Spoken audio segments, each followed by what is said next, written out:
Hey, everybody, this is Brett Ingram, and this is the optYOUmize podcast, the show that helps entrepreneurs build their dream business and dream life.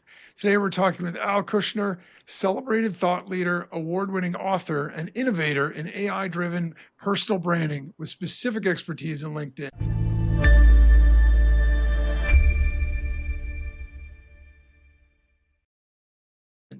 I'm super excited because I think personal branding right now is so vital these days. And LinkedIn is obviously the best platform for professionals. So, with that, Thanks, Brett. welcome, Al. Appreciate the Thanks a lot for opportunity. joining us. Yeah, I'm excited to talk to you. I think what you do is so relevant, particularly for entrepreneurs and business owners nowadays. There's an increase in competition, and there's always sort of that fight for attention, and how we can carve out our own space and really become visible right online. So I have a ton of stuff I want to talk to you about with regard to that. But can we start off with your background? I'm curious to know from your personal story, how did Well, you I would start your say career? that when it came to LinkedIn, I was on the platform for over 20 years. So it was pretty much a natural for me to go into being an instructor, a strategist to help people to optimize their profile. And I've seen the changes over the years since its inception, and it's been incredible, especially when Microsoft took over. I mean, it really got into a category of a huge behemoth. I mean, there's over 900 million uh, members in LinkedIn. I mean, it's incredible the reach it's available. So I knew something that was up, and I only kind of stayed with this platform because it was really something that I work with a lot of my clients who are B2B, and they really are pretty much on here most of the time. So it really was the focus of my attention. So I wrote my book called The AI LinkedIn Advantage, just released recently, to share my knowledge with others about how using AI can help you to perform better and dominate the competition on LinkedIn. Which is actually awesome. So professionally, when you were starting off, did you ultimately start off like in the entrepreneurial space, or were you on the corporate side and then you said, "Hey, there's something here, I think, with this platform where we could really do something in terms of helping people with visibility, Well, connection, I and was all that other always kind of stuff?" uh, working for myself since I was 21. So for me, I always had the framework that was there in order to do something. I never really worked for anyone. So I really didn't know other than I had to wear many hats and I had to make a lot of mistakes in my career to excel. And it was something that really taught me a lot of lessons. And I realized that in order to succeed, you have to fail. And that really was important for me to learn as much as I can to understand, how social media plays a role in outreach. And this was something that I needed to master. And that was something that was my biggest challenge was procrastination, I would say. Yeah, I think we're all guilty of that. And the failure thing is not going to be any surprise or shock to anybody in the entrepreneurial realm, because as a digital entrepreneur myself for the last 20 years, I actually had a brick and mortar when I was first out of college. So I definitely saw a lot of ups and downs. And, I agree with you completely in the sense that you learn a lot from those struggles, and any of the things that you do that don't work out the way you'd like.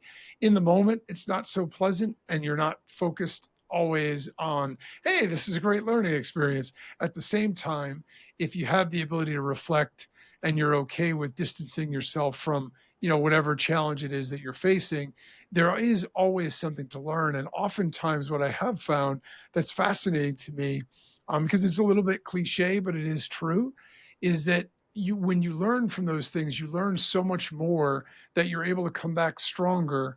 And, sort of, it doesn't kill you, it does make you stronger. And I think, that's a testament to sort of the entrepreneurial spirit in order to be successful.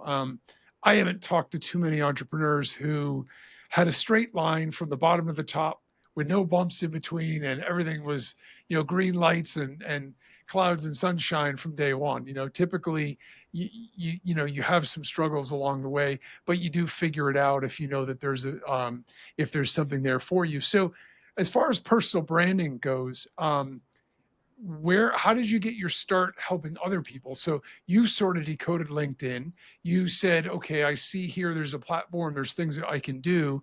But what made you think about trying to help other people Well, I would with say personal that in order branding? for me to create myself as a thought leader, I needed to create a book in order to be considered, credible, and that was something that was important for me to do. And I worked on this book.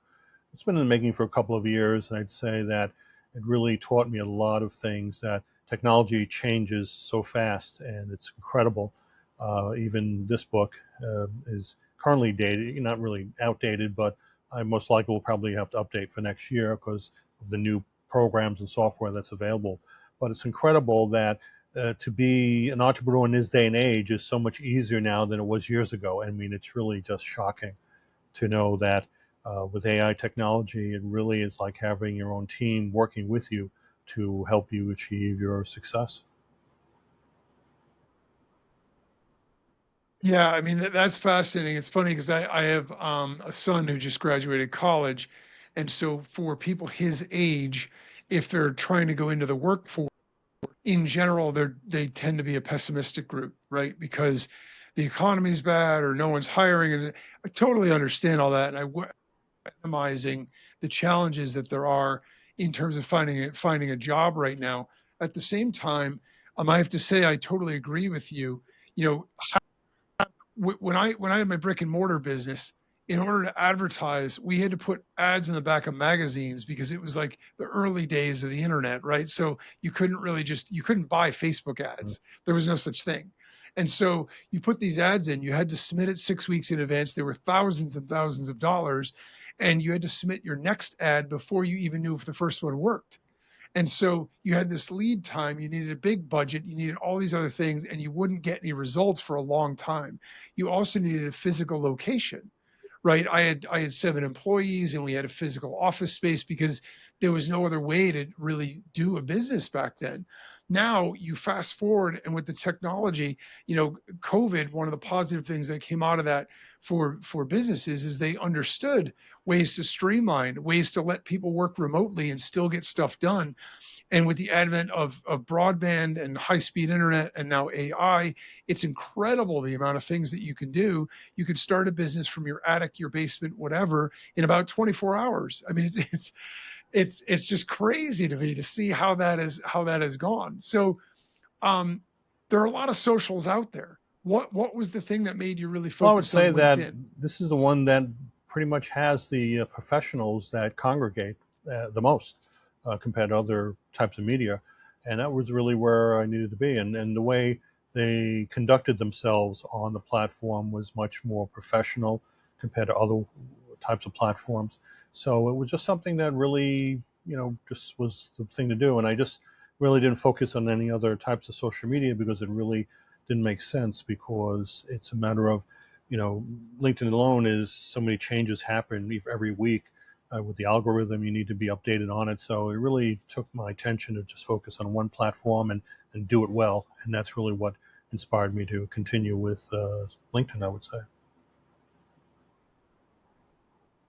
Yeah, and I think that's a smart strategy. I see a lot of people thinking that the shotgun approach is better. If I get a profile up on TikTok and a profile up on Instagram and a profile on LinkedIn and Facebook, but the problem with that is you're so splintered in terms of your attention and your focus, and each platform has its own strengths, weaknesses, algorithms, and everything else that, like you said, I think being able to focus on one was actually really smart to have that restraint and say, look, if I focus on this and really understand it, I can get far better results from one platform than trying to do a lot on on a lot of platforms because you just can't get that same kind of reach.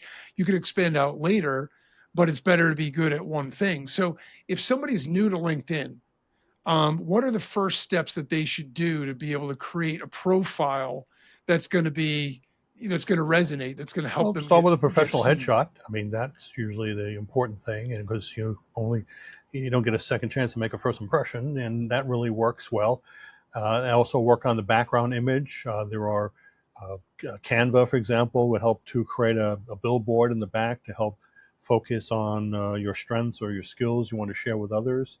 and that's just a starting right there, as well as your about section. So a lot of things that I work with clients on to help optimize the profile so it looks presentable and attractive to whoever they want to connect with. Now, is the most important thing the profile? What about like pages, right? So say if I'm a business owner and I have a business, is it better to go all in on my profile and really try to build that out and build connections through that? Or is it better to create like a page for my business and really try to Well, focus ideally, you on should have building both. that up? But I would say the one that would be your outreach would be your personal, because that's how most people usually make connections with. But a business page, of course, is also important to share some of the highlights of the business that is separate from your own personal take. So both are important, I would say, if you're going in that direction. And as far as posting goes, so if I was going to post content, um, am I better off then to post that on my business page, or am I better off to post that Well, I as my think it's a matter profile? of the followers that you have on your profile. I mean, if you have a fairly substantial amount of followers, certainly it'd be advantageous to post on that. If you want to develop your business page, you should also develop followers with that and basically focus in on business related topics. It could be accomplishments of the business as one, maybe awards, or maybe a press release that could be used. So it's a little different type of strategy when doing that. So it depends on your occupation and your focus. Yeah, I mean, because that's one of the areas I get a lot of questions about, and I know people have confusion when it comes to trying to build out things on LinkedIn. They're always sort of stuck between, well, do I do stuff as a person? And I think if you're a service provider, like a professional somewhere with a certification, and you're doing that kind of thing, you sort of are the business. So you can see why connecting personally. But as you mentioned before, I mean, I think one of the things that is easy to overlook, but is super important is that at the end of the day, right, business is still about relationships. It's about connecting with people. And we don't often connect with companies. We usually connect with people, and so it might be people at a company, but nonetheless, if it's a human to human contact, that's generally a better way to be able to build connections than it is to try to do it as, sort of your representative or whatever else. So I can see where that would play in. So what about mistakes? Obviously, there are a lot of people on LinkedIn. Not everybody is as successful or getting the kind of results that they want.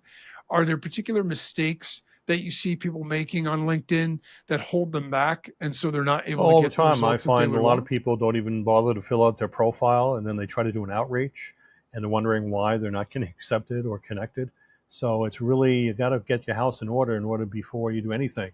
So unless you do that, then you're going to be frustrated and give up altogether, which I've seen a lot of my clients do, because they don't want to take the time and efforts to improve their profile to make it more presentable, whoever they want to connect with. And then I see it a lot of times. People simply, once they do that, they'll just automatically reach out to someone and pitch slap them. I mean, they just couldn't care less who the person was. They're just going out there and see what they could sell. And I get that constantly. And it's amazing how they think that it works and it really doesn't. And, but that's how it is. But that's why I get a lot of business, because people are frustrated and they want to know my secret. And that's one of the things I tell them is don't pitch slap. Yeah, I get those messages every day as well, and it's not even the funny thing to me is it's not even veiled. It's not even like something that's cryptic or curiosity driven. It's basically just like, hey, I've got XYZ, like click here for a free estimate or for this or and I'm thinking to myself, I don't know you. I've never had a conversation with you. And even though I might be interested in whatever you're offering, that's just not. I mean, there's a reason that door to door sales is really hard. Because if you knock on the door and you've got a set of encyclopedias in your hand, or a vacuum cleaner, people kind of know what you're there for. And so it's funny. I mean, they've even evolved that now when the magazine kids come around, or the people selling security systems or whatever it is, the first thing they do now is they've got everything that they own hidden except their badge that shows like that they're working for a company. And it's all about conversation starting. It's about getting you to smile. It's about getting you to laugh. It's about disarming you, engaging you in a conversation. So that way, then when they start to roll into it, instead of knock, knock, knock, hey, I've got this vacuum, I'd love to show you, boom, the door slams. And I think, they've gotten, some of the training programs for that has gotten really good. But I think the concept applies online as well. And I think the mistake that is easy to make is feeling sort of empowered or anonymous in a way where you can just sort of scattershot things out there and assume that because there are large numbers of prospects, automatically those you're going to land some of them. When in reality, you would never treat people in a face-to-face conversation that way. And so I do think that's funny, but it's a good distinction. So what piece of advice would you give for somebody who wanted to build meaningful connections? Let's say I'm starting on LinkedIn and I say to you, okay, listen, I'm not, Al, I'm not an expert at this. I'm just getting started on LinkedIn and I want to do it the right way. I don't want people to think I'm trying to ram products or services down their throat. I want to build real connections. Well, How can I again, go after you about doing optimize that? your profile, I would also go on LinkedIn and look for groups to be part of, because there are a lot of great groups available, and you can usually get more easily accepted by someone if you're part of their group. So I think that is a great starting point right there. In addition, if you have any relationships with people on LinkedIn currently, ask for recommendations. That is essential for any type of outreach. So I always suggest, and I'm not sure if you looked at your profile, but if you don't have any recommendations, get started today, because it really is going to make a difference, because it's a third party endorsement, and that's somebody who may know somebody else, and that certainly will convince them to consider you to accept your connection. Accepting connections is a privilege, not a right, and you really need to make sure whoever you're connecting with that it makes sense for them to accept your connection. So that would be the first starting point I would look at.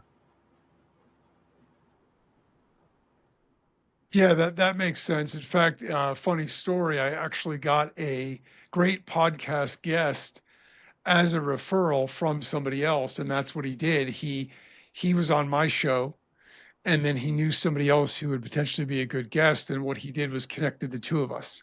He said, "Hey, Brett, here's somebody I think that would add a lot of value to your show," and said to her, "Hey, this is a great show for you to go on. I had a blast being on there, and so I highly recommend it." So we connected, we started talking, and then she became a guest on my show. It was a great episode, and so it's great because obviously I would then do the best I could to refer anybody to him if I thought I had somebody to help him out.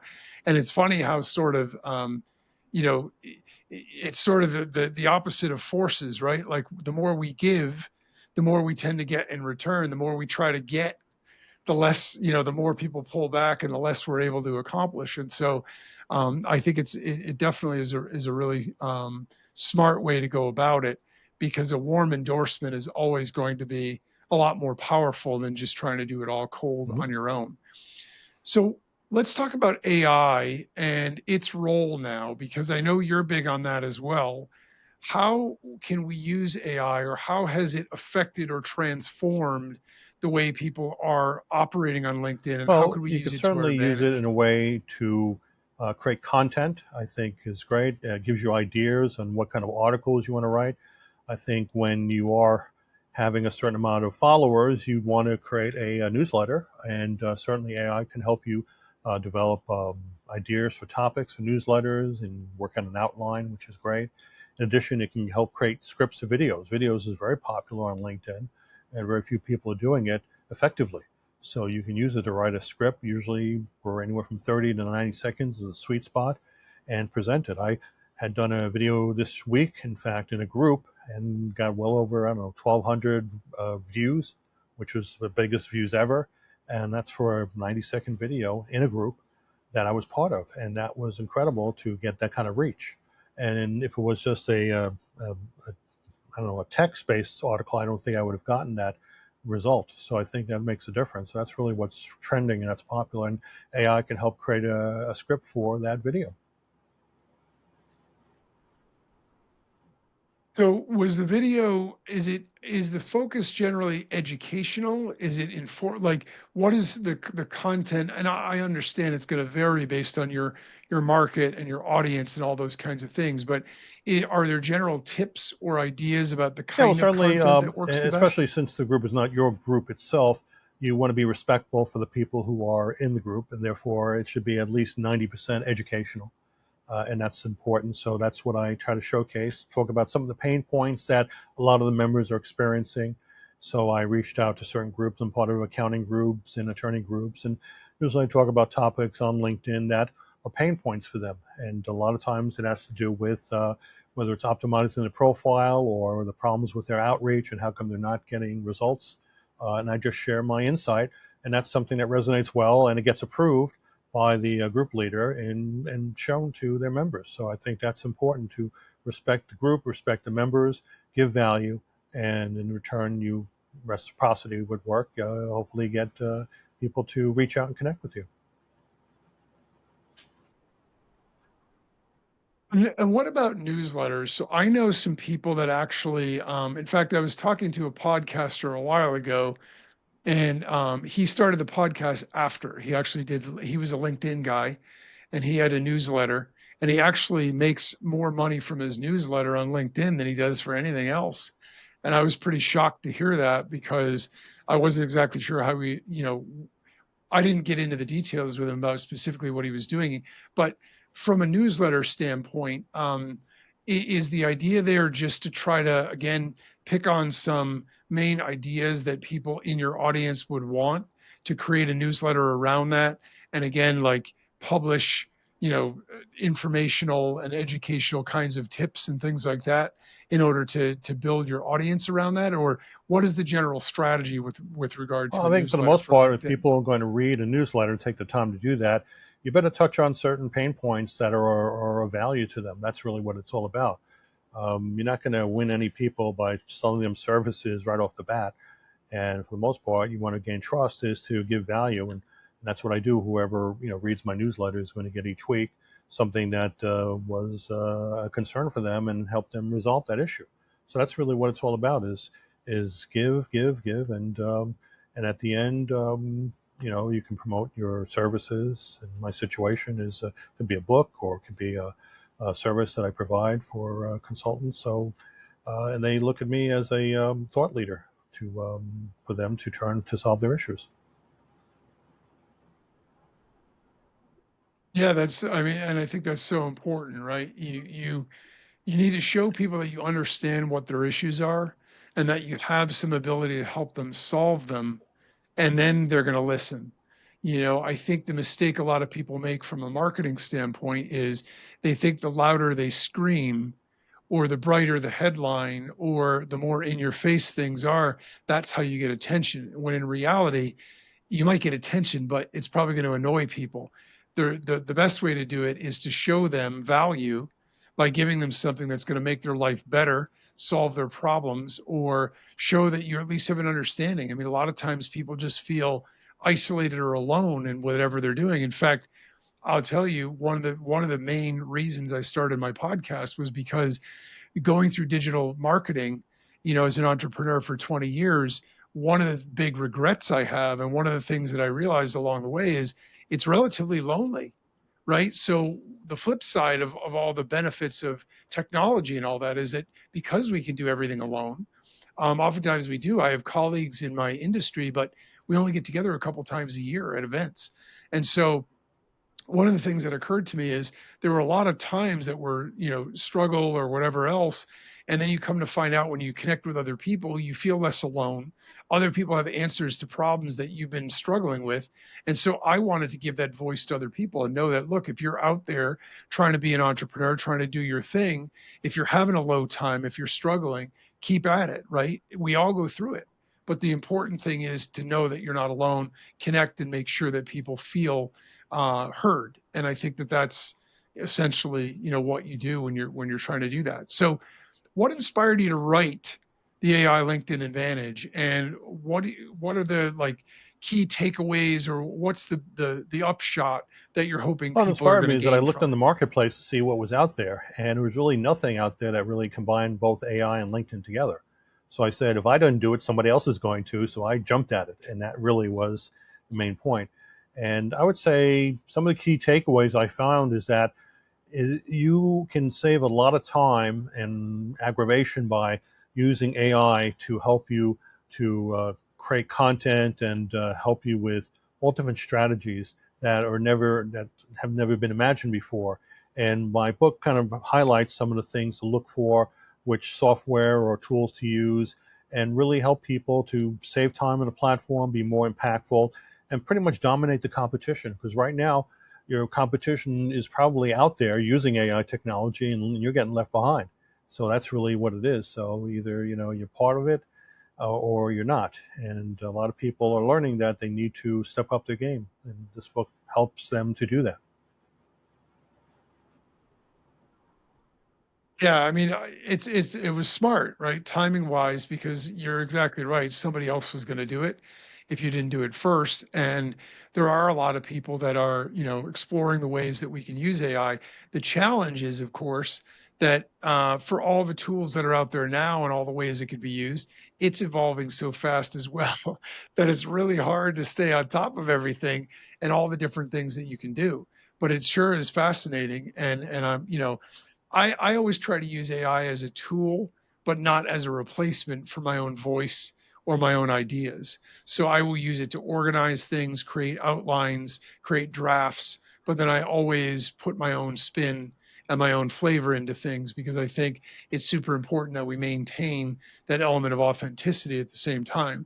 So, is there a practical AI driven strategy or tip or tactic you can share with us from the book that that Well, I users would would be say able with to the new implement? technology out there, I find that you can use AI agents to create, for example, someone who wants to help you in as a podcaster.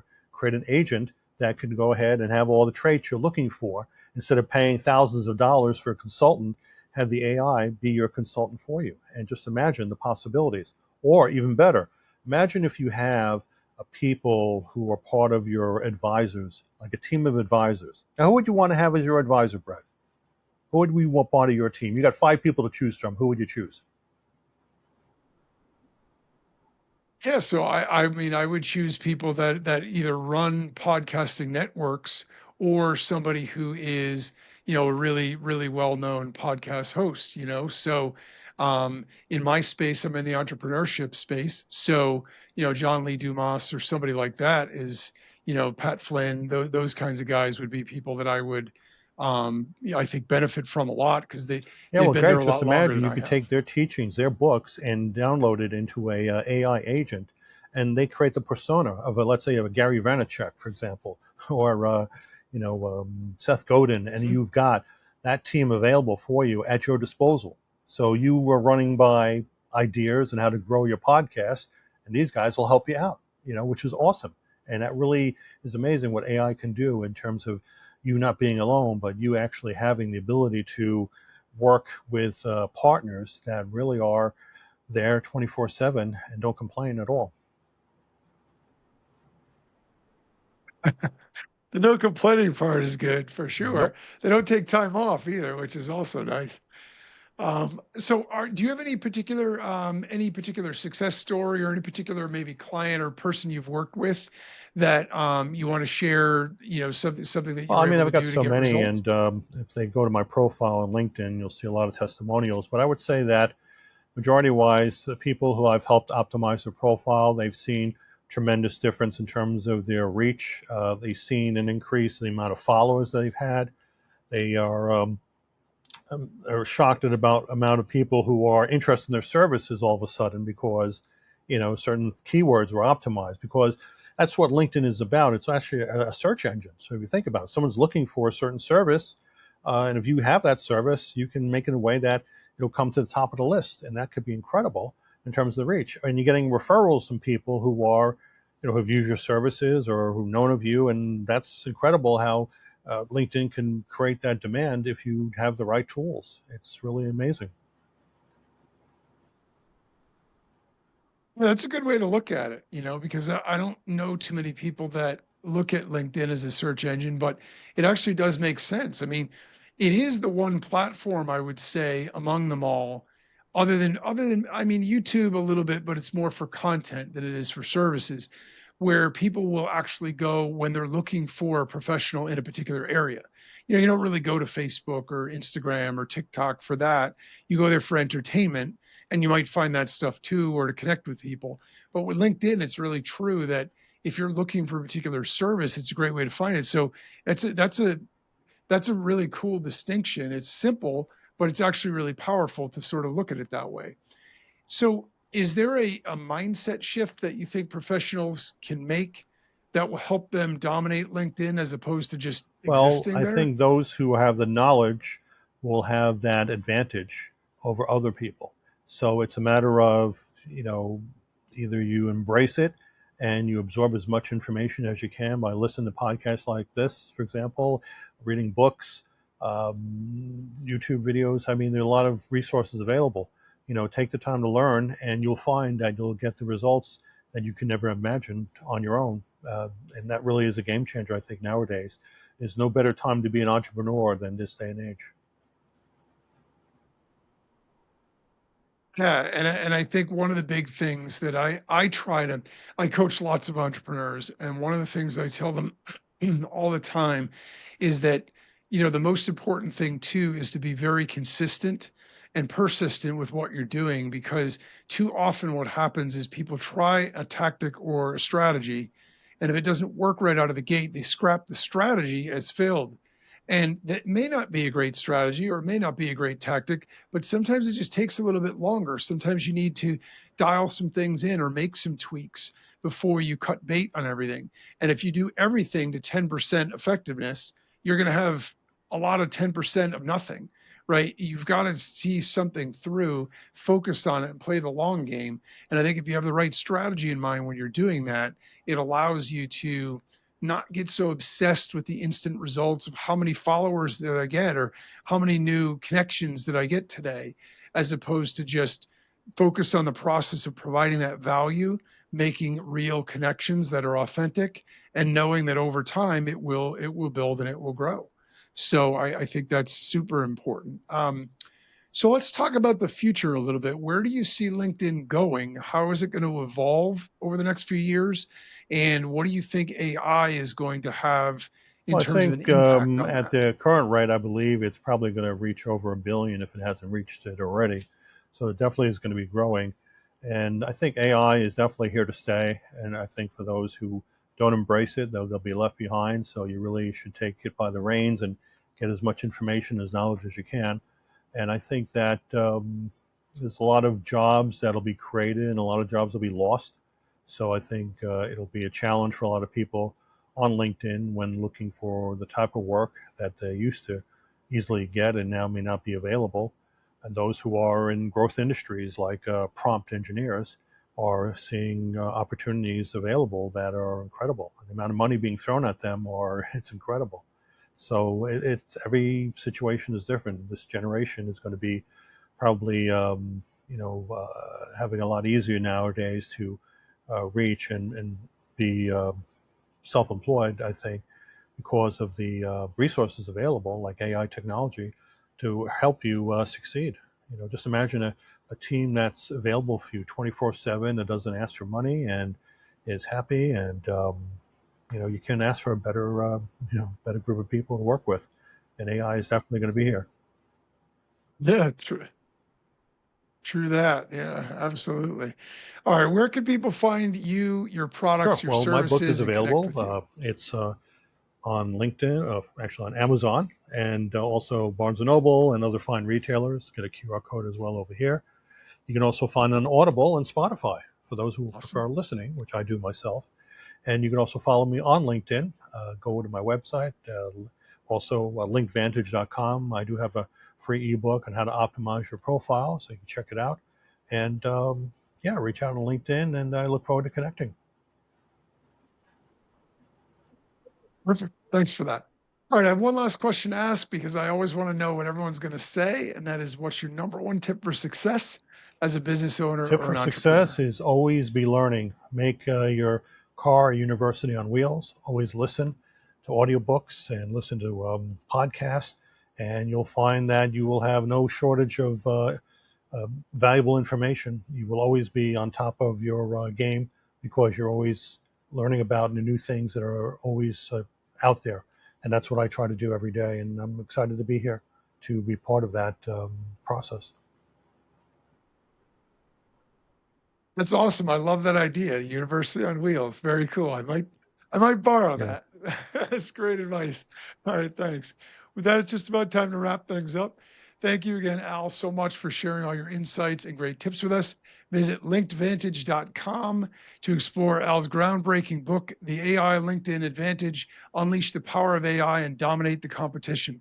His platform and book are powerful resources for professionals looking to elevate their personal branding and LinkedIn strategy. Thanks for tuning in. And as always, remember, no matter what you want from your business and your life, don't compromise, optimize.